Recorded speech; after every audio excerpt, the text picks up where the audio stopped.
Leukofatsefaliya kasalligi. Bunday bolalar odatda bosh miya tuzilishi uzunchoq shaklda yoki qayiqsimon shaklda bo'ladi. Normada bolalarda bosh miya choklari 5 yoshgacha ochiq holatda bo'lishi kerak.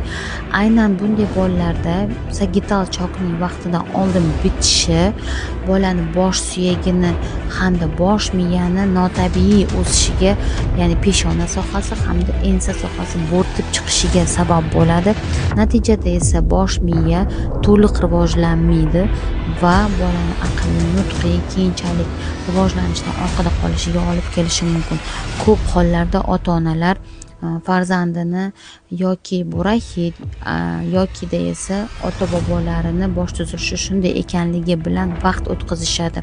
Agarda siz yaqinlaringizda yoki farzandingizda shunday bosh tuzilishiga ega bo'lsa, albatta zudlik bilan nevropatolog qabuliga olib kelsangiz, vaqt o'tkazmasdan operatsiyasiz davolash yo'li bo'lishi mumkin.